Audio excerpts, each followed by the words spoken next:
మత్తయి సువార్త 7వ అధ్యాయం 24వ వచనం. కాబట్టి నా మాటలు విని వాడి చొప్పున చేయు ప్రతివాడును బండ మీద తన ఇల్లు కట్టుకొనిన బుద్ధిమంతుని పోలి ఉండను. వాన కురిసెను, వరదలు వచ్చెను, గాలి విసిరి ఆ ఇంటి మీద కొట్టెను గాని దాని పునాది బండ మీద వేయబడను గనుక అది పడలేదు. మరియు ఈ నా మాటలు విని వాటి చొప్పున చేయని ప్రతివాడు ఇసుక మీద తన ఇల్లు కట్టుకొనిన బుద్ధిహీనుని పోలి ఉండును. వాన కురిసెను, వరదలు వచ్చెను, గాలి విసిరి ఆ ఇంటి మీద కొట్టెను, అప్పుడు అది కూలబడను, దాని పాటు గొప్పదని చెప్పాను. చూడండి ప్రియులారా, బండ మీద ఎలా మనం కట్టుకోవాలి అనేటువంటి విషయాల గురించి యేసుప్రభువు వారు ఈ నా మాటలు విని అని ఇక్కడ ప్రస్తావన చేశారు కదా. రెండు సందర్భాల్లో కూడా ఈ నా మాటలు విని వాటి చొప్పున చేయు ప్రతివాడు అని మొట్టమొదటిసారిగా ఆయన మెన్షన్ చేశారు. అండ్ రెండవదిగా ఈ నా మాటలు విని వాటి చొప్పున చేయని ప్రతివాడు. ఇక్కడ చేసే వ్యక్తికి చేయని వ్యక్తికి వాన కురిసెను, వరదలు వచ్చెను, గాలి విసిరి అనే మాట ఉందా లేదా? ఇద్దరికీ ఉందా లేదా? ఆ వ్యక్తికి ఉంది, ఈ వ్యక్తికి కూడా ఉంది, అవునా కదా. కానీ ఎవరైతే బండ మీద వారి జీవితాలు, వారి హృదయాలు కట్టబడినాయో ఆ జీవితాలు ఏమైపోవు, పోల్చబడవు ప్రియులారా.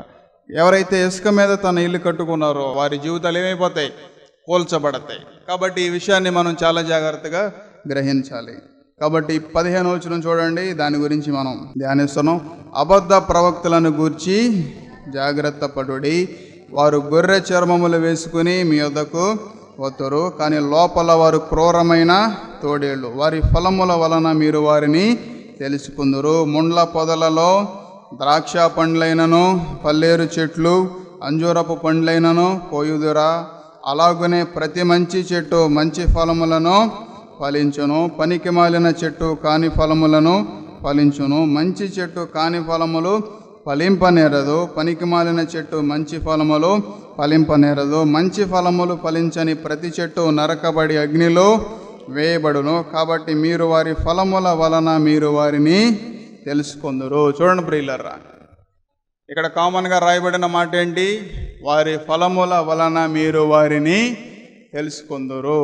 ఒక మనిషి ప్రవర్తన ఎలాంటిది అనేది మనకు తెలుసుదా తెలియదా?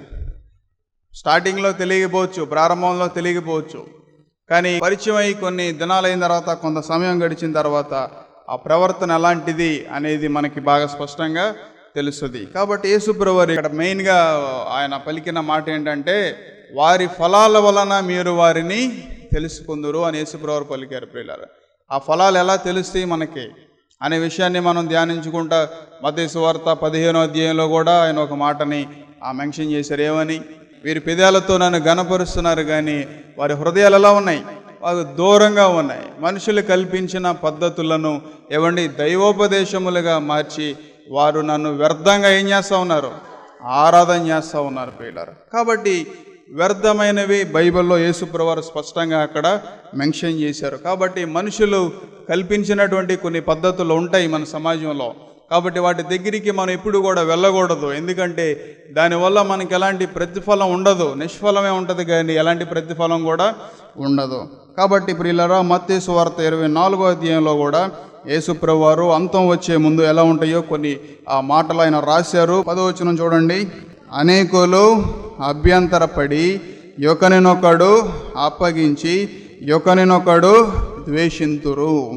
అనేకులైన అబద్ధ ప్రవక్తలు వచ్చి పలువురిని మోసపరిచెదరు.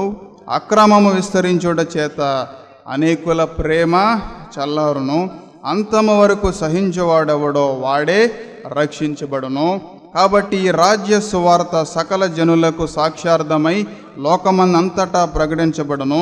అటు తర్వాత అంతము వచ్చును. చూడండి ప్రియులారా, ఇక్కడ పలికిన మాట ఏంటంటే అనేకులైన అబద్ధ ప్రవక్తలు వచ్చి పలువురిని ఏం చేస్తారంట? మోసపరుస్తారు.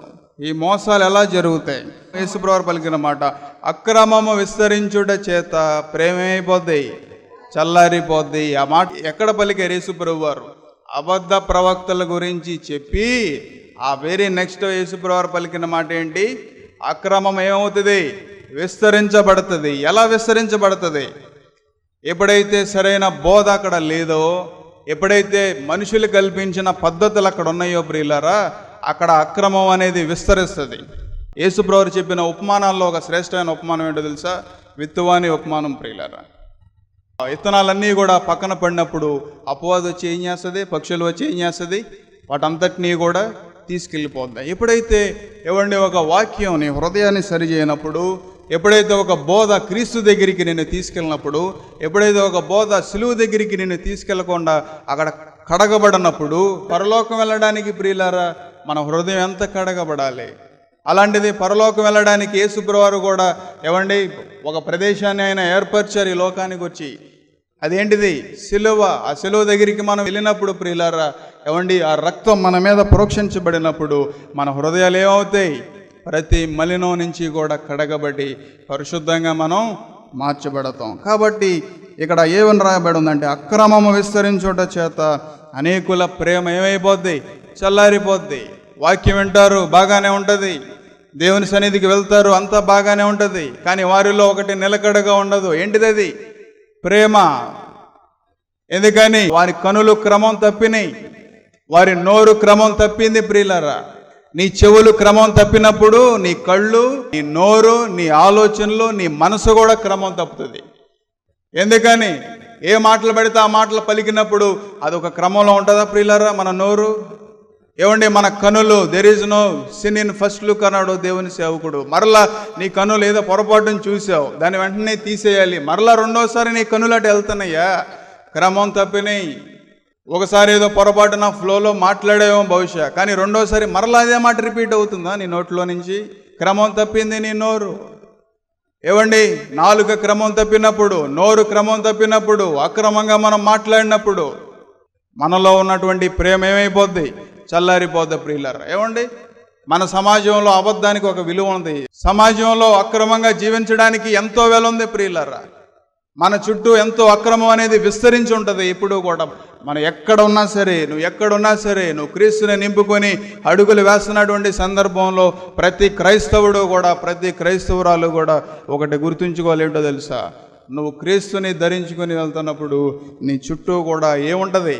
అక్రమం అనేది విస్తరించి ఉంటుంది. అది నీలోనికి ప్రవేశించకూడదు. అది ప్రవేశించే విధానాల్లో ఒక విధానం ఏంటో తెలుసా?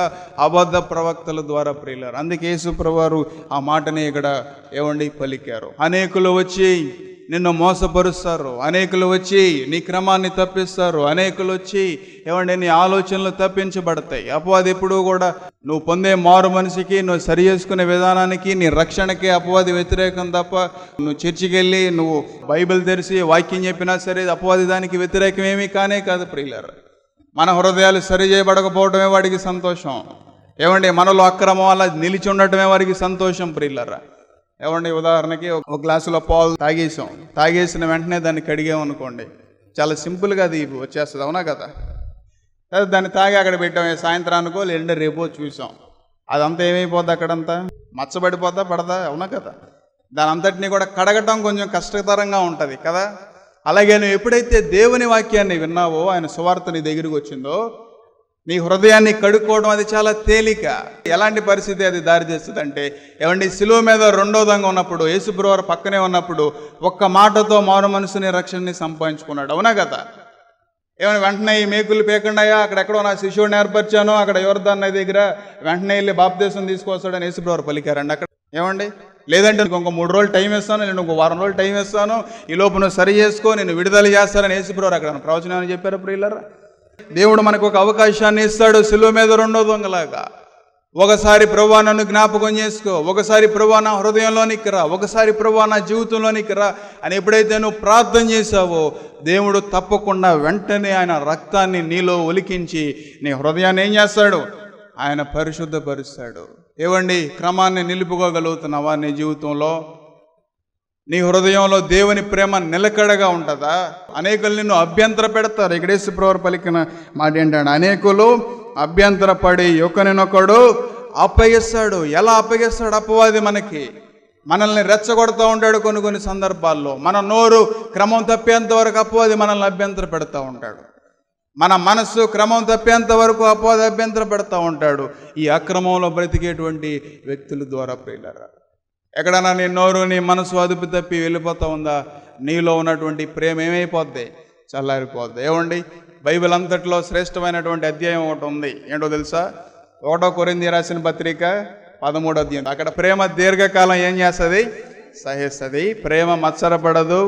ఏమండి, ప్రేమ డంబముగా ప్రవర్తించదు. ప్రేమ దీర్ఘకాలం ఏం చేస్తుంది? సహిస్తుంది. ఏమండి, నీ హృదయంలో ఆ మాటలు రాసున్నాయా? నేను సహించుకోవాలి, నేను ఓర్చుకోవాలి, ఏమైనా సరే నేను భరించాలి. ఏమండి, బైబిల్లో ఏమండి ఇశ్రాయేల్ ప్రజలకు వచ్చిన అంత భయంకరమైనటువంటి శోధనలు, శ్రమలు మనకేం రాలేదు కదా. ఏమండి, షడ్రక్ మేషక్ అబేద్నెగోలు వచ్చినంత భయంకరమైన శోధన అంటే ఎవరికైనా వచ్చిందండి ప్రియులారా? ఇక్కడ రాలేదు కదా. యోబు గారికి వచ్చినంత శ్రమలు ఎవరికైనా వచ్చినాయా? రాలేదు కదా.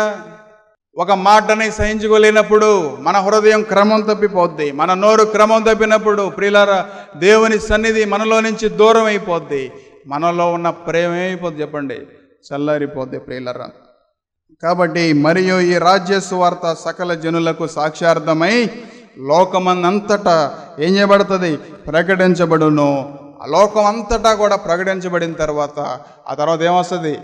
అంతం వస్తుంది అని యేసుప్రభువు పలికారు ప్రియులారా. 23వ వచనం చూడండి. ఇక్కడ కూడా యేసుప్రభువు కొన్ని సూచనలు మనకి ఇచ్చారు. ఆ కాలమందు ఎవడైనాను ఇదిగో క్రీస్తు ఇక్కడ ఉన్నాడు, అక్కడ ఉన్నాడు అని చెప్పిన యెడల మీరు నమ్మకుడి. అబద్ధపు క్రీస్తులను, అబద్ధపు ప్రవక్తలను వచ్చి సాధ్యమైతే ఏర్పరచబడిన వారిని సహితము మోసపరచుటకే గొప్ప సూచక క్రియలు, మహత్కార్యములను కనపరిచెదరు. ఇదిగో ముందుగా నేను మీతో చెప్పి ఉన్నాను. కాబట్టి ఎవరైనానో ఇదిగో అరణ్యములో ఉన్నాడని మీతో చెప్పినను వెళ్ళకుడి, ఇదిగో లోపల గదిలో ఉన్నాడని చెప్పినను నమ్మకుడి. మెరుపు తూర్పున పుట్టి పడమడు వరకు ఎలాగో కనబడును, అలాగనే మనిషి కుమారుని రాకడయు ఉండును. పీనుగు ఎక్కడ ఉండును అక్కడ గెద్దలు పోగగును. చూడండి ప్రియులారా, యేసుప్రభువు ఇచ్చిన మరొక సూచన ఇక్కడ ఏమని రాశారంటే 23వ వచనంలో, ఆ కాలమందు ఎవడైనా క్రీస్తు ఇదిగో ఇక్కడ ఉన్నాడు, ఇదిగో క్రీస్తు అక్కడ ఉన్నాడు అని మీతో ఎవరైనా చెప్పారనుకోండి, దాన్ని ఏం చేయకూడదు? నమ్మకూడదు. దేవుడు ఎక్కడైనా ఉంటాడు ప్రియులారా, దేవుడు ఇక్కడే ఉంటాడు అని చెప్పడానికి ఏమీ లేదు. నువ్వు ఎలాంటి పరిస్థితుల్లో ఉన్నా ప్రార్థన చేసుకుంటే దేవుడు అక్కడ ఉన్నాడు. ఏమండి, ఎంత క్లిష్టమైనటువంటి పరిస్థితుల్లో ఉన్నా సరే అక్కడ ఉన్నాడు. ఏమండి, అగ్నిగుండంలో దేవుడు లేడా? సింహాల బోనులో దేవుడు లేడా? సముద్రం ఎదురుగా ఉన్నప్పుడు వెనకమాల ఫరో సైన్యం ఉన్నప్పుడు అరణ్యంలో దేవుడు లేడా? ఐగుప్తులో ఉన్నప్పుడు దేవుడు అక్కడ లేడా? కార్యాలు జరిగించలేదా?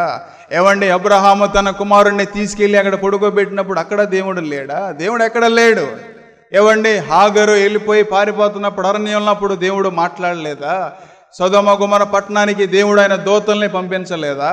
దేవుడు ఎక్కడ లేడు. దేవుడు ప్రతి చోట కూడా ఉన్నాడు. నువ్వు పనిచేసే ఆఫీసులో దేవుడు ఉన్నాడు, ఆయన సన్నిధి ఉంది. నువ్వు ఎప్పుడైతే ఏవండి కొంత సమయం ఖాళీ దొరికినప్పుడు నువ్వు కూర్చుని కొద్ది నిమిషాలు నువ్వు ప్రార్థన చేస్తే దేవుని సన్నిధి నీ మీదకి వస్తుంది కదా. ఏవండి, ఇదిగో క్రీస్తు ఇక్కడ ఉన్నాడు, క్రీస్తు అక్కడ ఉన్నాడు, ఇక్కడ దేవుని సన్నిధి ఉంది, అక్కడ దేవుని సన్నిధి ఉంది, ఇక్కడ దేవుని ఆత్మ ఉంది, అక్కడ దేవుని ఆత్మ ఉంది అనేటువంటి ఆలోచనలు కొన్నిసార్లు నీకు కలిగినప్పుడు దాన్ని ఏం చేయకూడదు? వెంటనే నమ్మకూడదు ప్రియులారా. దేవుని సన్నిధిలోకి వెళ్ళి నువ్వు ప్రార్థన చేసినప్పుడు దేవుడు తప్పకుండా నిన్ను ఆయన సురక్షితమైనటువంటి దారిలో నిన్ను నడిపిస్తూ ఉంటాడు. 24వ వచనం, అబద్ధపు క్రీస్తులను, అబద్ధపు ప్రవక్తలను వచ్చి సాధ్యమైతే ఏమండి ఏర్పరచబడిన వారి సహితం కూడా ఏం చేస్తారంట? వారు మోసపరుస్తారు ప్రియులారా. మహత్కార్యాలు ఏర్పరచబడిన వారిని సహితం కూడా మోసపరచడానికి గొప్ప మహత్కార్యాలు జరిగిస్తారు ప్రియులారా. ఈ రోజున సమాజంలో అవే కనబడతా ఉన్నాయి. ఎక్కడ చూసినా సరే అవే కనబడతా ఉన్నాయి. ఏర్పరచబడిన వారి సహితం కూడా, మారు మనసు పొందిన వారి సహితం కూడా, రక్షించబడిన వారి సహితం కూడా మోసపరిచేటువంటి మనస్తత్వాలు ఏర్పరచబడతా ఉన్నాయి. దాన్ని మనం గ్రహించగలుగుతున్నామా? ఏమండి, డిఎల్ మోడీ అనేటువంటి దేవుని సేవకుడు కూడా ఏమండి ఒక మాట పలికారు. ఆయన ఏమని పలికారో తెలుసా? ఏమండి, you can't have a divided heart అని పలికాడు ప్రియులారా. మన జీవితంలో ఇప్పుడు మన హృదయాన్ని 2 భాగాలుగా, హృదయాన్ని 3 భాగాలుగా, హృదయాన్ని 4 ముక్కలుగా, ఏమండి our heart is a 4 chamber heart, అవునా కదా? ఏమండి, మన మనసు మట్టికి దేవునిచ్చినటువంటి ఆత్మీయ హృదయాన్ని మట్టికి దాన్ని we can't make it a 2 chambers or 4 chambers heart ప్రియులారా. డిఎల్ మోడీ గారు పలికారు దాన్ని 2 ముక్కలుగా, we can't make a divided heart. ఏమండి, ఒకవైపున నిజమైనటువంటి దేవుణ్ణి, ఒకవైపున ఏమండి అక్రమంలో ఉన్నటువంటి దారిని, 2 భాగాల్ని మనం ఎప్పుడు కూడా మన హృదయాన్ని చేయలేము. దేవుని ఆత్మ మనలో నివసించదు ప్రియులారా. మనలో దేవుని ప్రేమ నివసించదు అక్కడ. ఆయన ఏమని పలికారంటే దెర్ ఈజ్ ఏమండి he must be an absolute monarch అని పలికాడు. మోనార్క్ అంటే ఏంటో తెలుసా? అసలు మోనార్క్ అంటే వాళ్ళు చెప్పింది ఎవరు వినరు అంతే, వాళ్ళ మతం వాళ్ళదే. ఏమండి మోనార్క్ అనే మాట ఏంటో తెలుసా? నీ మతం ఉందనుకో, నీ మతం నీదే. హేతువాదులు ఉంటారు, మనం ఎంత చెప్పిన వాళ్ళకి ఏమవుతుందో వాళ్ళ బుర్రలోకి ఎక్కనే ఎక్కదు ప్రియులారా. They are monarchs. మోనార్క్ అనే మాటను కూడా ఎవరికి పోలుస్తారో తెలుసా? పెద్ద పెద్ద రాజులకి. ఫర్ ఎగ్జాంపుల్ హిట్లర్ ఉన్నాడు, హీఈస్ ఎ మోనార్క్. నెపోలియన్ ఉన్నాడు, హీఈస్ ఎ మోనార్క్. ఎవరు చెప్పింది వినరు, ఆయన చెప్పిందే శాసనం, ఆయన చెప్పిందే జరగాలి. They are the monarchs. మనలో డివైడెడ్ హార్ట్ ఉన్నప్పుడు, మన హృదయం 2-3 భాగాలుగా ఇవ్వండి ఇలా విభజించబడినప్పుడు we can't be a monarch ప్రియులారా. ఇక్కడ డిఎల్ మోడీ గారు పలికిన మాట ఏంటంటే he must be an absolute monarch అని పలికాడు. నువ్వు క్రీస్తులో ఉన్నప్పుడు క్రీస్తే తప్ప, దేవుని వాక్యమే తప్ప, ఈయన మాటలే తప్ప హృదయంలో వేరే ఏ మాట కూడా హృదయంలోనికి రాకూడదు ప్రియులారా. You must be an absolute monarch ప్రియులారా. నువ్వు ఒక కరుడుగట్టినటువంటి ఒక వ్యక్తిలాగా నీ హృదయాన్ని క్రీస్తు అనేటువంటి ఏమండి ఆ ఆత్మకి, క్రీస్తు అనేటువంటి దేవుని ఆత్మకి నువ్వేం చేయబడాలి? సిలువకి నువ్వు అంటుగట్టబడాలి. You must be an absolute monarch అని పలికాడు ప్రియులారా. ఏమండి there won't be a 2 thrones in 1 heart అని పలికాడు. ఒక హృదయంలో 2 కిరీటాలు ఉండవు. ఒక హృదయంలో ఏమండి 2 రాజ్యాలు నిలవలేరు ప్రియులారా. ఒక హృదయంలో 2 విధానాలుగా దేవుడు పనిచేయడు. దేవుడు ఒక విధంగానే పనిచేస్తూ ఉంటాడు. ఏమండి you can't worship a true God, you can't worship A falls God అని కూడా పలికాడు పిల్లలు. నువ్వు నిజమైన దేవుడిని ఆరాధించలేవు, మరో పక్కన అబద్ధపు దేవుడిని నువ్వు ఆరాధించలేవు. ఏమండి you can't mix oil and ఏమండి వాటర్ అని కూడా పలికాడు పిల్లలు. ఏమండి ఆయిల్ని వాటర్ని ఒక బాటిల్లో పోసి బాగా షేక్ చేయండి. ఒక అరగంట సేపు మీరు షేక్ చేసినా సరే అదేమవుతాం? కలవదు. ఎందుకంటే డెన్సిటీ వేరుగా ఉంటుంది ప్రియులారా. కాబట్టి ఆయిల్ని నీళ్ళని మనం ఎలా కలపలేమో అలాగే మన హృదయంలో కూడా ఏమండి నిజమైనటువంటి ఆరాధనని ఏమండి అబద్ధపు వ్యర్థమైన యేసుప్రభువారు ఏం పలికారు? వీళ్ళు నన్ను వ్యర్థంగా ఏం చేస్తూ ఉన్నారు? ఆరాధన చేస్తూ ఉన్నారు. కాబట్టి 2 పడవల మీద మనం కాళ్ళేసి నేను సురక్షితంగా వెళ్తున్నాను, నేను జాగ్రత్తగా వెళ్తాను, ఏమండి నేను అనుకున్న దానికి చేరతాను అనుకునేటువంటి ఆలోచనలు మనలో ఉండటం, దానివల్ల ఎలాంటి ప్రయోజనము లేనే లేదు ప్రియులరా. కాబట్టి మన జీవితంలో ఎప్పుడూ కూడా చాలా జాగ్రత్తగా మనం ఉండాలి. నీ హృదయాన్ని ఎన్ని భాగాలు చేసావు సహోదరుడా? లోకానికి ఒక భాగాన్ని ఇచ్చావా? ధనానికి ఒక భాగాన్ని ఇచ్చావా? వ్యసనాలకు ఒక భాగాన్ని ఇచ్చావా? అక్రమంలో బ్రతకడానికి ఒక భాగాన్ని ఇచ్చావా? నిర్లక్ష్యానికి ఒక భాగాన్ని ఇచ్చావా? నీ హృదయాన్ని దేవుని వాక్యంతో అంటుకట్టుకుంటున్నావా సహోదరి సహోదరుడా? ఉదయకాల సమయంలో మనం దేవునికి ఎంత సమీపంగా ఉన్నాం. ఏవండి అక్రమం విస్తరించుట చేత మన హృదయంలో ఉన్న ప్రేమ ఏమైపోద్ది? చల్లరిపోద్ది. తర్వాత యేసుప్రభువు ఏమని రాశాడు? 26వ వచనం చూడండి. ఇదిగో అరణ్యములో ఉన్నాడని మీతో చెప్పినను వెళ్ళకుడి, ఇదిగో లోపల గదిలో ఉన్నాడని చెప్పినను నమ్మకుడి. మెరుపు తూర్పున పుట్టి పడమటి వరకు ఎలాగో కనబడును, అలాగే మనిషి కుమారుడు రాకడయు. ఏవండి ఏ వాక్యాన్ని చూసినా సరే యేసుప్రభువు చెప్పే మాటల్లో ఒకటి బాగా స్పష్టంగా అర్థమవుతుంది. ఇక్కడేముందో చూడండి. మెరుపు తూర్పున పుట్టి పడమర వరకు ఎలాగో ఏవండి ఆ మెరుపు వెళ్ళిపోద్దో, ఎంత వేగంగా వెళ్ళిపోద్దో, అలాగే మనిషి కుమారుడు యొక్క రాకడ కూడా ఉంటుంది, అంత ఫాస్ట్గా ఉంటుంది. కాబట్టి మీ హృదయాల్ని సరి చేసుకోండి. కాబట్టి మీరు మారు మనసు పొందండి. ఏమండి నువ్వు ఎక్కడికి వెళ్ళినా సరే, ఏ రెఫరెన్స్ తీసినా సరే, ఏమండి all roads leads to Rome లాగా ఏ వాక్యాన్ని తీసినా సరే స్పర్జన్ గారు ఏం చెప్తారంటే, నువ్వు బైబిల్లో ఏ మూలకెళ్ళి ఏ రెఫరెన్స్ అన్నా తీ, దాన్ని చివరాఖరికి ఎక్కడికి తీసుకొస్తుంది? మారు మనసు దగ్గరికే తీసుకొస్తుంది. చివరాఖరికి అది ఎక్కడికి రావాలి? సిలువ దగ్గరికే రావాలి. To the centre of the pole. ఏవండి యేసుప్రభువారి సిలువ ఏవండి ప్రపంచానికి it's a centre of the pole ప్రియులారా. నీ హృదయంలో కూడా ఏవండి యేసు యొక్క సిలువ it must be the centre of the pole. నీ హృదయంలో అది కేంద్రంగా ఉండాలి. నీ హృదయంలో ప్రతిదీ కూడా ఏవండి అది కేంద్రంగా ఉండాలి ప్రియులారా. సిలువ ఉన్నప్పుడు దేవుని వాక్యం నీ మీద బలంగా వెలుబడి చేస్తూ ఉంటుంది. సెలవు ఉన్నప్పుడు దేవుని మార్గం నీకు తెలుస్తూ ఉంటుంది. సెలవు ఉన్నప్పుడు దేవునాత్మ నీతో ఉంటుంది. సెలవు ఉన్నప్పుడు ప్రతిరోజు కూడా నువ్వు కడగబడతావు. సెలవు ఉన్నప్పుడు ప్రతిసారి కూడా నీ హృదయం సరి చేయబడుతుంది. దేవుడు నీకు ఏమండి తెలియజేస్తూ ఉంటాడు. అన్ని విషయాలు నీకు నీ అంతటా నీకే తెలుస్తాయి ప్రియులారా. నీ హృదయం అలా పనిచేస్తూ ఉందా? ఉదయకాల సమయంలో నీ జీవితం అలా పనిచేస్తూ ఉందా? చాలా జీవితాలు అలా పనిచేయట్లేదు ప్రియులారా. మత్తయి సువార్త 16వ అధ్యాయం 5వ వచనం నుంచి చూడండి. యేసుప్రభువు కూడా ఎక్కడ కూడా ఒక సూచన ఇచ్చారు మనకి. అదేంటంటే, కాబట్టి శిష్యులు అద్దరికి వచ్చి రొట్టెలు తెచ్చుట మరిచిరి.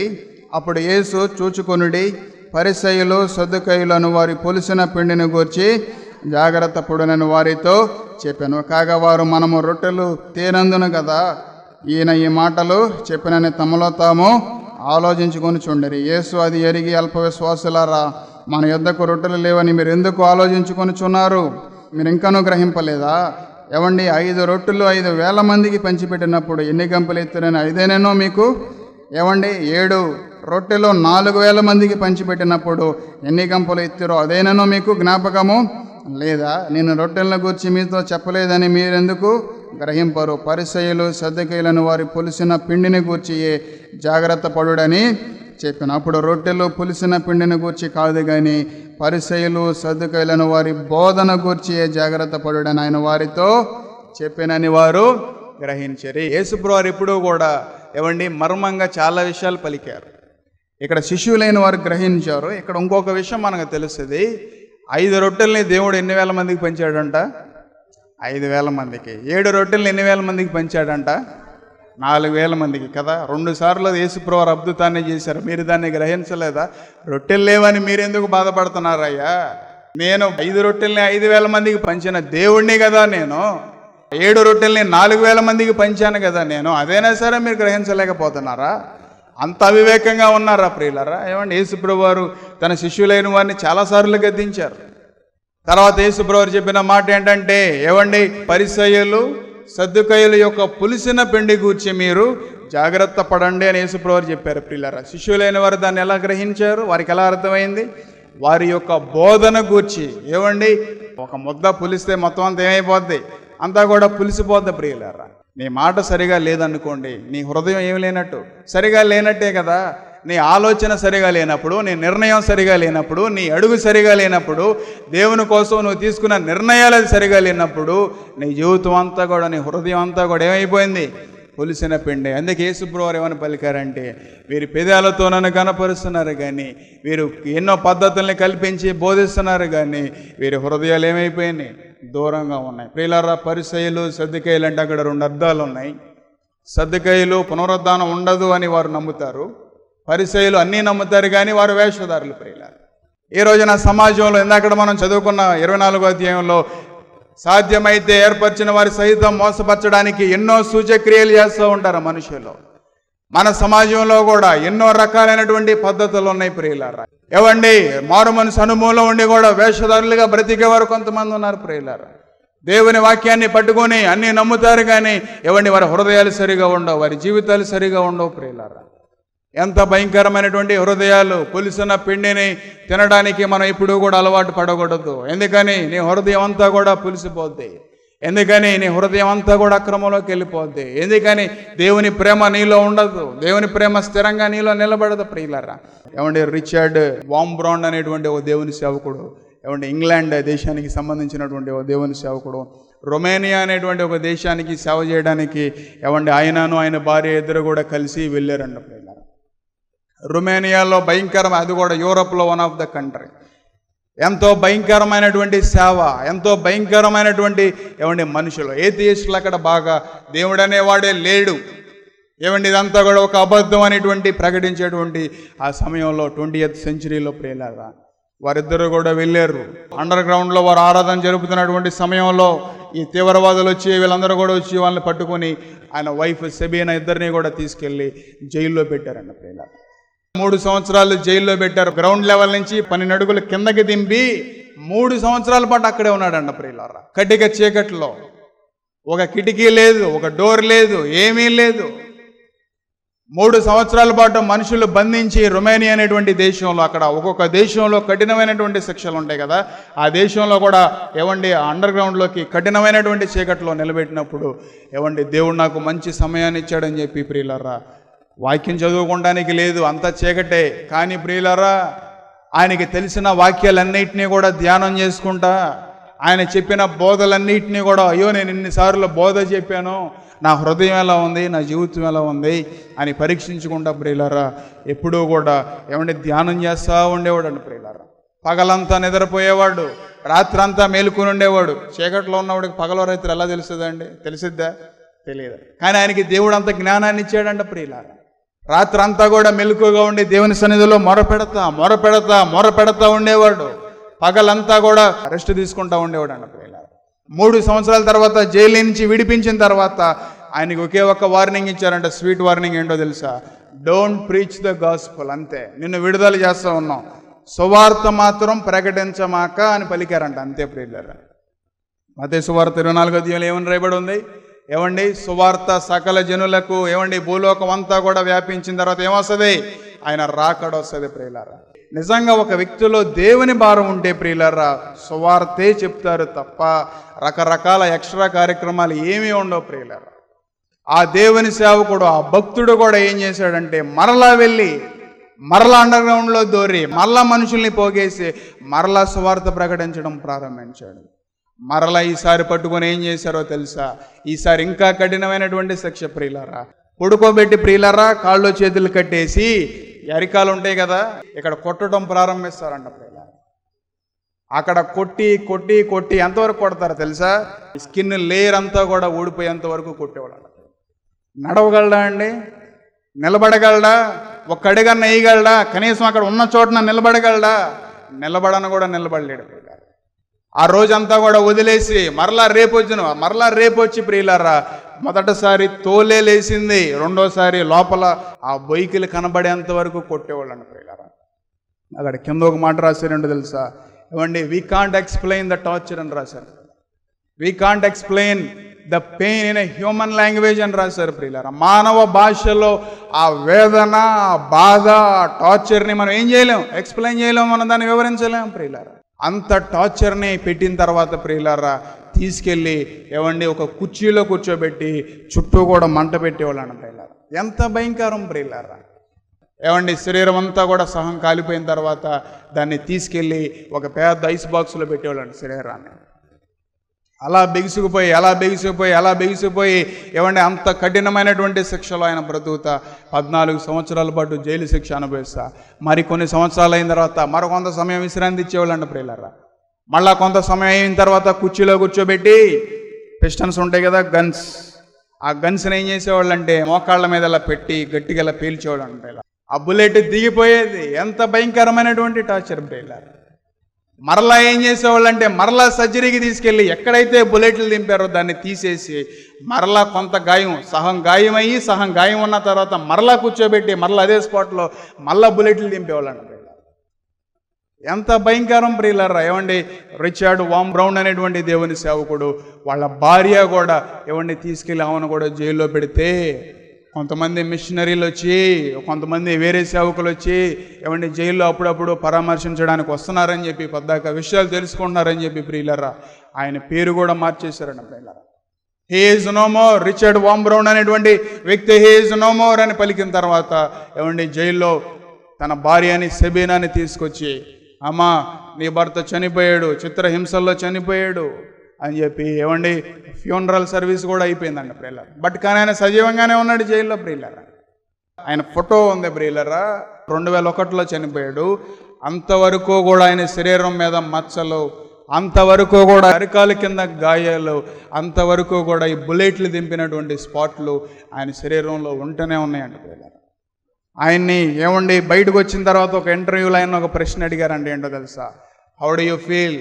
14 సంవత్సరాల తర్వాత నువ్వు జైలు శిక్ష అనుభవించిన తర్వాత, ఆ జైలు శిక్షలో ఇన్ని రకాలైనటువంటి చిత్రహింసలను అనుభవించిన తర్వాత నీ స్పందన ఎలా ఉంది, నీ భావన ఎలా ఉంది, నీ హృదయం ఎలా ఉందని అడిగితే ఒకే ఒక మాట చెప్పాడంటే తెలుసా ప్రియులు? ఏంటో తెలుసా? ఏమండి, before I go to the prison, ఏమండి ఐ నో అబౌట్ గాడ్. దేవుడు అంటే ఏంటో నాకు తెలిసింది. పుస్తకాలు చదవటం ద్వారా, బైబిల్ చదవటం ద్వారా, బోధ ద్వారా నేను దేవుడిని బహులోతుగా నేను తెలుసుకున్నాను. కానీ ఇన్ని శ్రమలు అనుభవించి బయటకు వచ్చిన తర్వాత ఐ ఫీల్ గాడ్ అని పలికాడన్న ప్రియులారా. నా హృదయంలో నేనేం అనుభవించాను? క్రీస్తుని అనుభవించాను. నువ్వు చెప్పగలవా అలాంటి సాక్ష్యాన్ని? ఏమండి, మనకు అంత కఠినమైన శిక్ష లేదు కదా.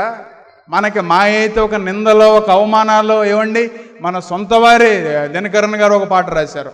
ఏమండి, ఆధారం నీవేనయ్యా అన్న పాటలో మాతాపితాలే నన్ను హీనంగా ఎంచుకున్నప్పుడు పరులకు నేను లెక్క ఎంతయ్యా అనేటువంటి మాట పలికాడు. ఏమండి, నీ సొంత వారే నిన్ను హీనంగా ఎంచుకుంటున్నారు. అంతకంటే భయంకరమైనటువంటి టార్చర్ ఏం కాదు కదా అది. మనుషులు నిన్ను ద్వేషిస్తున్నారు, అంతే కదా, అంతకుమించి ఎక్కువేం కాదు కదా నువ్వు ఎదుర్కొంటున్న శ్రమ. నీ హృదయాన్ని ఎందుకని నిలకడగా నిలుపుకోలేకపోతా ఉన్నావు? నీలో ఉన్నటువంటి ప్రేమ ఎందుకని నిలబడట్లేదు ప్రియులారా? జాన్ ఓవెన్స్ పలికినట్టుగా, ఏమండి, పొరుగువారు నీ వైపు చూసినప్పుడు, ఆ రెండు కళ్ళు నీలో ఉన్నప్పుడు నీ హృదయం, నీ జీవితం ఒక సువార్తగా ఉందా ఈ ఉదయకాల సమయంలో? లేదంటే అక్రమంగా వెళ్ళి నువ్వు కూడా అక్రమంలో బ్రతుకుతా దేవుని ప్రేమను నీలో చల్లార్చుకొని ఇష్టానుసారంగా అటువంటి బ్రతికే జీవితం నీలో ఉందా? కాబట్టి సిలువ దగ్గరికి వెళ్ళి ఎప్పుడైతే మన హృదయాన్ని సరి చేసుకున్నామో ప్రియులారా, ఈ క్షణంలో నీ హృదయాన్ని కూడా కడిగేయడానికి దేవుడు సిద్ధంగా ఉన్నాడు. మా అడ్రస్ LAF బెతెస్దా ప్రార్థనా మందిరం, స్విమ్మింగ్ పూల్ రోడ్, సర్కర్ తోట, మచిలీపట్నం, ఆంధ్రప్రదేశ్, కృష్ణా డిస్ట్రిక్ట్.